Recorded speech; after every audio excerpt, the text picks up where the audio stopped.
Wow! Actually, on the flat, this is really good. Indicate left. Oh, my indicators are backwards, bloody hell. This is the Jansno X70 moped style electric bike, and it looks bloody good. It's got this big massive battery on there, another battery down there, just wait until you find out how much capacity these have in total and how much range this bike gets. So yeah, this is the Jansno X70, which seems to be the top of their range. They've got an X50 and an X60, and this is the only one with dual battery. Massive battery, I'll talk more about that in a bit. But at the moment, I'm riding it as it comes, which is locked. So kind of legal mode. It does have a throttle, twist half grip throttle, which is also baked into a key. So kind of an ignition key. It doesn't actually ignite anything, so it's not really an ignition, but it is a key. And without that key, you cannot run the bike, which is nice because it has got the two batteries again. They are detachable. You can take them with you, but you don't actually need keys in them for them to work. And I always like to have keys in the bike for it to work, so I do like that. This comes with 3 keys, one for the ignition, one for the big battery, one for the other battery, 2 of each. So what I've done is I've made 2 rings, a spare ring, and this ring that I always have. So that sits there in the ignition at all times. But if I want to remove this battery at the bottom, I use this key. It goes in over this hand side. This one turns and stays and easily lifts off. Ta-da! And there is the small battery. Slide that one back on. It actually does work when it's not locked in. So that key doesn't turn the battery off, but it's got an on-off switch and a little flap there to charge it up. Now the big battery, at first I thought maybe wasn't removable, which kind of defeats the purpose of the other one being removable, but it does. You put the key in, turn it, but this one springs back, so you've got to keep it turned, and then you've got to give it a bit of a shove, and then that one comes off as well. Look at that, it's like a killer whale. It's like Free Willy. Bye bye Willy. Slide it back on, clicks in.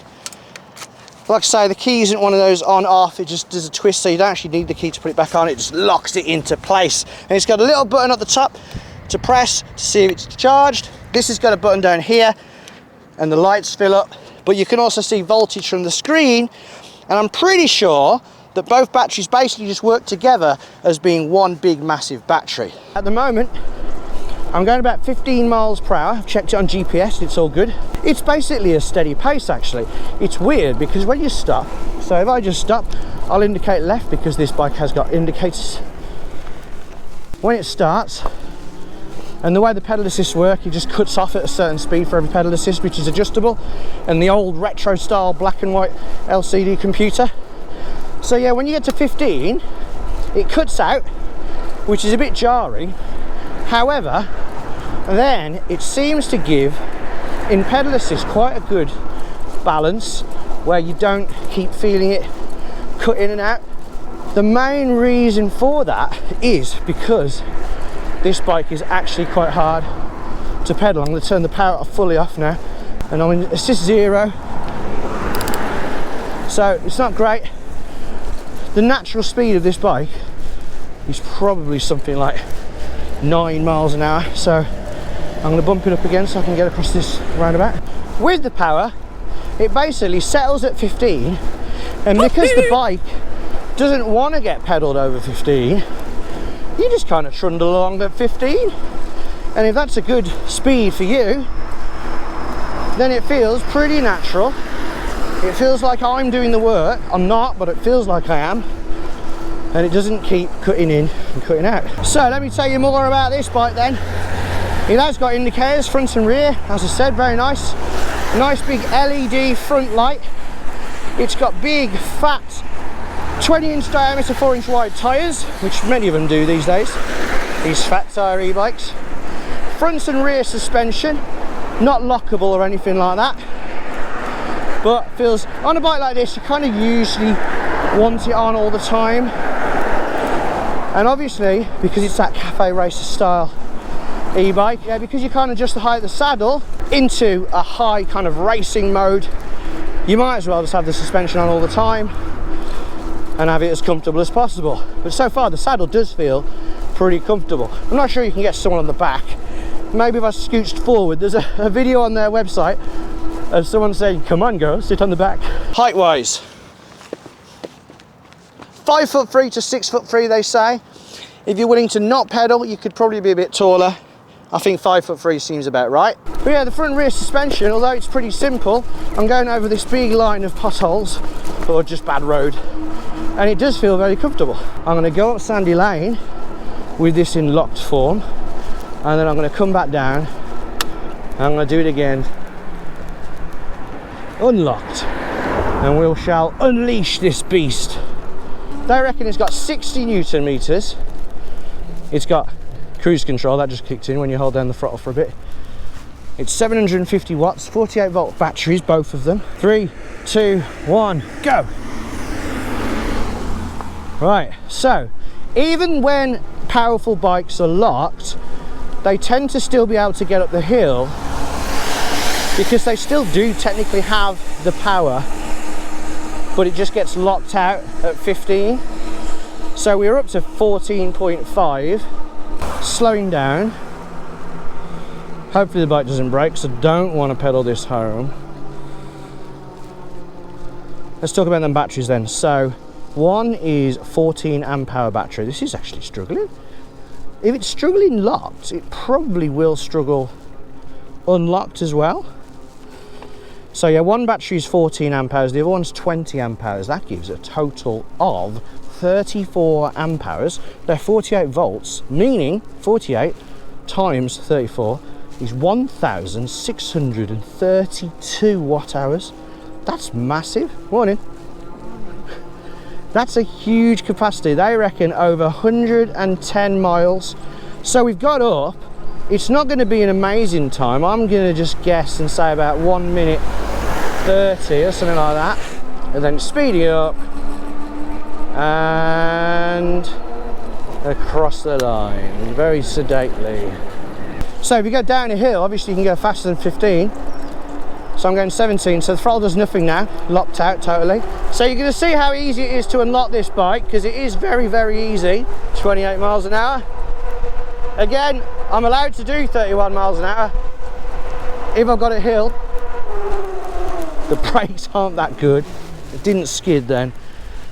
I'll do a proper brake test later, but that wasn't great. To unlock this bike, there is a little cable just dangling there.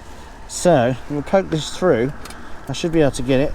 Just pull that up, pull it out, just put it back in again, post it back in there. There we go. 35 miles an hour, I reckon. Doesn't sound very loud. 3, 2, 1, go. Doesn't kick in really quickly with loads of power.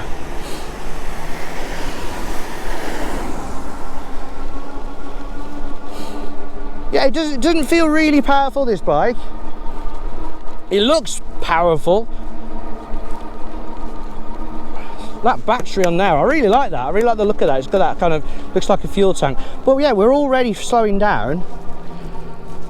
I don't think we got over 15. I think this time is going to be very similar to the last time, because sometimes they get a bit ahead of speed and it's almost like they get a run up the hill. This actually feels slower.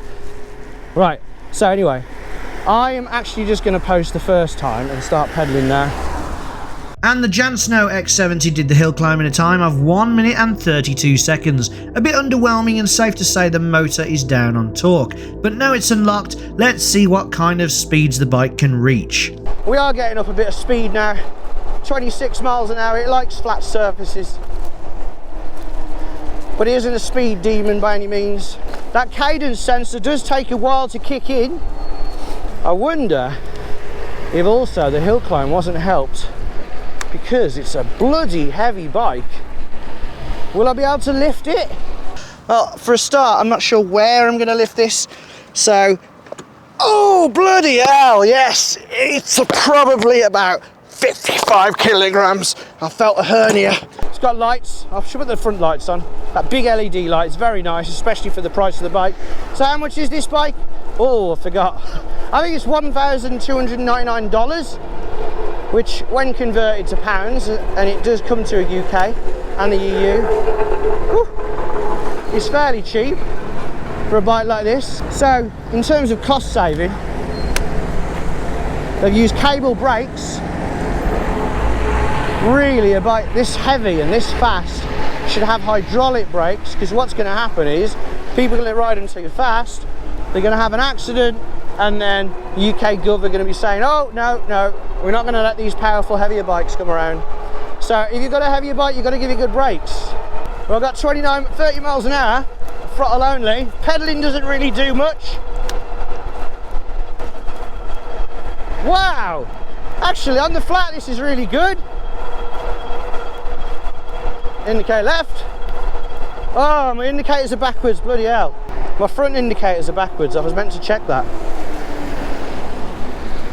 Right, I'm going to come off the bike. Luckily it is a quite easy fix. There's two wires down here and I'm just going to swap them over. There we go. Blooming heck. Very hard. Okay, that's one. Two. Right. Right, now they're right. Okay, let's go. Let's go. Back in the road. Yeah, it's just that suspension. It's fairly comfortable. I quite like this saddle. You know what, weirdly, I don't know about anyone else, let me know in the comments, but usually people, YouTubers will say, and I've done this as well, so I'm not calling anyone out, oh yeah, the saddle's nice and comfy, and they kind of, oh, yeah, I've got a bell. That's quite good, that is. And they'll squidge the saddle as if squidgy saddle means comfort, but I always find, and it might just be my arse, that I'm more comfortable when it's a bit firmer, and this one does feel a bit firmer. And I am absolutely pain-free. Yeah, on the flat, this bike loves the flat. It's basically got power to get you up to speed, but not torque to be that good up hills. You'll be able to get up hills, but if you live somewhere really hilly, I probably wouldn't recommend this, especially as the low seating position isn't really for pedaling. So I'm only 5'9". If you're taller than me, your knees are going to be like up there. And weirdly, it feels like a bigger bike. I've had the Gunai M20 and I had a similar problem with it, but it feels like a smaller bike. This feels like a big bike, and obviously it's really heavy. It's got a good weight capacity though, 140 kilograms. That's a lot, so you could be big on here, but don't expect to be pedaling much. It does cruise quite nicely. Apparently 120 miles on this. That is absolutely loads, but it is a massive battery, 1,632 watt hours, 1.6 kilowatts. Right, there's no one behind me. This post then, I'm going 20 in the brakes and doing. Oh, I did a bit of skidding then. Actually, the brakes have got better or something. That's weird. Maybe I yanked them down. So 4 to 5 meters, well, probably 4 meters. Something I like about these indicators actually is, because I always forget to turn them off, but you can see the lights at the top of the indicator when they're on. So if you happen to look down, you've got a visual reminder to turn them off. Because I don't understand why companies don't have reminders to turn indicators off. I had an e-scooter earlier from iScooter. When you turn the indicators on, it beeps. That's not hard, is it? What do I think about this bike then? Apart from the hill climbing ability, which wasn't the best, I am actually really enjoying this bike. It looks kind of cool. It's cheap. They have saved money with the brakes, the simple cable gears, which isn't a bad thing really. I always want the better Shimano gears, but these base models, they do the job. Not sure about the brand of the motor. I think it's just like a no-name motor, but it seems all right. Not too loud. A few areas where they may have kept the cost down, because this is a cheap bike, is that stand. It's it works, but it's a bit rubbish. The frame, it's a bit boxy and heavy, but it is solid and it doesn't really feel like a heavy bike when you're on it. Then obviously the front and rear suspension aren't adjustable at all, but on a bike like this I probably wouldn't want to lock it off ever, to be fair. Nice things though, considering it's so cheap. Mud guards, Chaoyang tyres, which have obviously got their hippo skin thing going on, which means they're a bit harder to burst. And generally, it looks very nice, doesn't it? That looks like a cool blooming bike. Now let's just take a look in the box. and how it all went together. In the box were pedals, a broken pump, indicators, manual with a different bike on the front light, tools, 2-amp charger, accessories. They also gave us some stickers. Ooh, 48 volts, 250 watts. Please comply with EU and UK electric bicycle driving laws and regulations. All with this sticker. Actually, I lied. They gave us 2 chargers, but 2 amps, and this battery is pretty massive, 20 amp hours, so that could take, if it was totally empty, 10 hours to charge. Hopefully it won't take that long today. That one, being a 14 amp hour battery, that would take 7 hours to charge from absolute flat, which hopefully you never have to do. The worst box ever from Jansno. Put some bloody straps on it next time. Yep, that box was a bloody nightmare to carry. I literally had to hold it from the bottom up in the air like a caber, a Scottish wooden pole, look it up. But inside it was fairly well packed, and although there wasn't a fork protector, luckily the forks were fine, but Jansno, you should ship bikes with them. Then it was a case of attaching the handlebars, headlight indicators, mudguard, front wheel and pedals. It's actually got like a spongy material at the top of the forks. No one seems to take it off, so I'm going to leave it on. I suppose it's a bit of extra protection, and it is the same colour, so it's fine. But possibly you can take that off. Some people have been interested in a 0 to 20 test. Let's do that then. So 0 to 20, I'm not going to do a leaderboard or anything like that, but, and if you'd like to see this in more videos, let me know. 0 to 20, 3, 2, 1, go! 6, 7, 8, 9, 10, 11, 12, 13, 14, 15, 16, 17, 18, 19, 20. Okay, so that took a while. Like I say, low torque this bike. Low torque, high power. It's like a Mitsubishi car. I forgot what it's called. Lancer Evo Pro, something like that. I've got to say the battery is lasting really well. 5 bars left. It says I've only done 5 miles. I've usually done more when I get to this point. I might check my GPS. Maximum speed 30 miles an hour, yeah, that's right. But it says I've done 6.38 or something miles. So the Odo seems to be under registering. Usually Odo's under register when the wheels diameter isn't right. However, that would usually cause the speed to be wrong, and the speed isn't wrong. So, not sure what's going on there. But after my 15-mile ride with 2 hill climbs and mainly on full throttle, the battery was still on full bars, which has never happened before. I see no reason why people lighter than me couldn't hit their throttle-only estimations of 45 miles. However, since it is hard to pedal, I'm not sure you could get over 120 miles when pedaling. Maybe if you're a solid pedaler and you keep the speed below 15 miles per hour. So who, if anyone, is this bike for? It's for basically someone who wants an e-bike, but you want something that looks cool, that is going to impress people as you go past, but isn't going to break the bank, but also is fast and has nice things like indicators. It's probably not for a commuter, though you could commute on it. If you're taking this to work every day, especially in the UK, you do run the risk of eventually being seen by someone who thinks, oh, that's a motorbike and I'll pull you over. However, if you keep it locked, let's assume you're keeping it locked down to 15 and you remove the throttle, then yes, you could commute on this. You'd probably want to have to leave it in a garage or a lockup or something. You can remove the batteries easily. If you trusted the garage that they were in, you could leave them on and just take the keys, because no one can start the bike or mess with it without those. It has got mudguards, front and rear, plastic, but I kind of prefer plastic in secret, don't tell anyone, because they don't clang around. There's no rear rack. If you wanted a rear rack, this does not have one. Some people seem to think there's no way to put one on, but there is, because basically these kind of bikes, they've got like a bit of a, oh I forgot I had indicators, like a fishtail at the back, and you can attach stuff onto there. I did it with the Enquiries M20. Enquiries specifically released something for it. The question is there something for it? And if there isn't something for it on the Jansno website, then yeah, you won't be able to attach a rear rack.